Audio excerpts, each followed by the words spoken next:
Ibu dalam keadaan sakit, sakit rematik. Kalau jalan juga susah, baru melangkah beberapa langkah, lalu sudah seperti nggak berdaya. Lalu ibu itu kalau pakai hubungan darah, yang dekat nggak ada. Nggak usah perlu berkecil hati. Karena yang namanya saudara itu bukan hanya berdasarkan hubungan darah, bahwa kita ini sama-sama yang seiman dengan Yesus itu juga saudara. Nah, kalau kita menghayati ini betul, maka ternyata di tempat ini dan cukup dekat saudara kita, karena seiman itu banyak. Pada pagi ini Pak Abu dan saya hadir datang ke rumah Ibu, itu kan juga karena saudara, bukan karena hubungan darah, tetapi karena seiman. Saya bersyukur karena Ibu cukup bagus merawat hidup rohaninya. Ibu tadi sharing setiap hari apa Bu? Tadi? Setiap hari doa rosario setiap 4:30. Setiap hari berdoa rosario jam 4:30 pagi, 4:30 sore. Pagi. 4:30 pagi. Terus sehabis doa pagi jam 3 langsung saya lanjutkan doa rosario 4:30. Terus dilanjutkan nanti jam 6 doa malaikat Tuhan. Doa malaikat Tuhan. Terus baca Injil jam 8. Jam 8 pagi, jam 8 pagi baca Injil setiap hari. Setiap hari. Wih, luar biasa.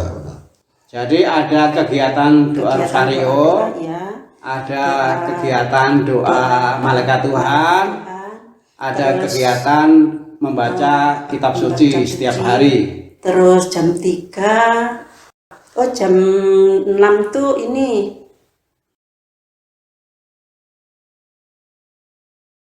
pastor pagi. Doa untuk ilahi Tuhan. Ya. Terus ini nanti jam 3 sore. Ya. Betul kan? Koronka kepada kerahiman ilahi. Ya, Koronka jam 3. Ya, jam 3 betul. Ya. Terus nanti jam 6 dilanjutkan doa malaikat Tuhan. Malaikat Tuhan jam 6 pas bunyi itu ya di HP. Ya. Jam 6 sore. Ya. Kalau membaca kitab suci itu biasanya yang dibaca yang mana? Ini pastor, saya itu memang pernah ngobrol sama suster. Saya nggak punya kitab. Sampai ini saya cuman pengen tahu isi Alkitab ini bagaimana selanjutnya sampai akhir. Gitu. Jadi sampai ini satu tafarik. Jadi Ibu membacanya dari depan urut. Iya, berurutan. Sudah pernah katam? Maksudnya? Katam itu artinya selesai? Belum. Jadi baru mulai. Baru sampai satu tafarik. Dari awal. Kejadian lama baru sampai tawarik. Jadi kejadian pengeluaran. Ya, ada banyak cara membaca. Ya. Kalau untuk keperluan pribadi yang Ibu lakukan juga nggak apa-apa.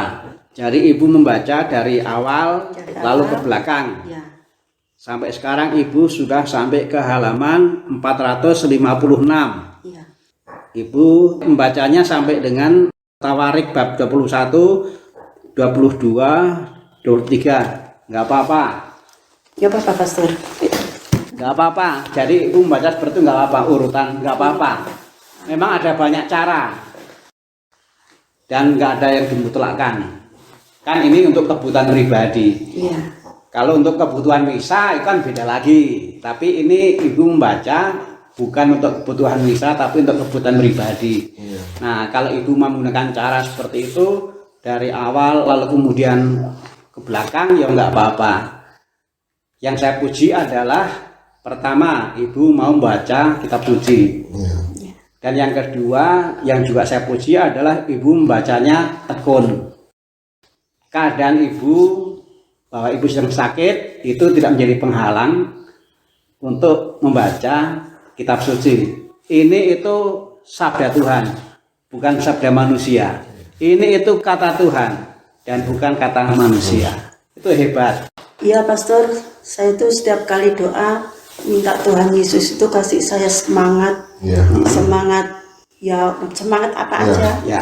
semangat Hidup. untuk berdoa, semangat Ya. hidup, semangat untuk bertobat, semangat untuk membaca Injil, semangat Ya. untuk kalau mampu ya saya semangat untuk menjadi berkat untuk orang lain. Ya. Betul. Wah, itu bagus, Luar Bu. biasa.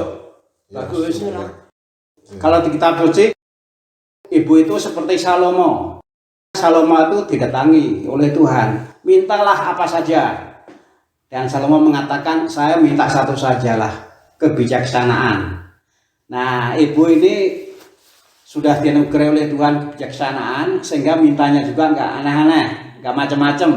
Ibu tadi bilang, saya hanya minta pada Tuhan supaya diberi semangat. Konkretnya adalah semangat dalam hal yang baik.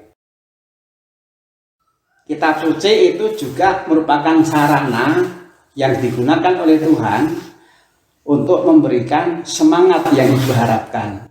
Pastor, saya boleh nggak cerita? Apa? Yang penting kita mengambil hikmahnya. Kitab suci itu juga menuntun kita untuk mengolah pengalaman-pengalaman hidup, apapun bentuknya, tapi secara bijaksana.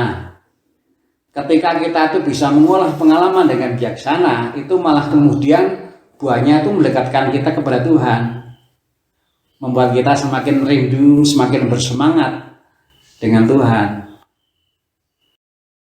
Jadi saya kira kita mengolahnya mesti ke sana.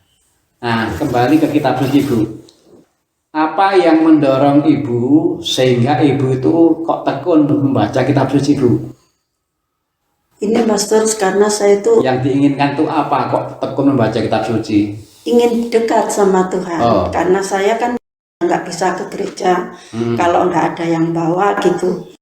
Udah nggak bisa apa-apa, ya itulah saya lebih pengen dekat Ya, dengan Tuhan. ya.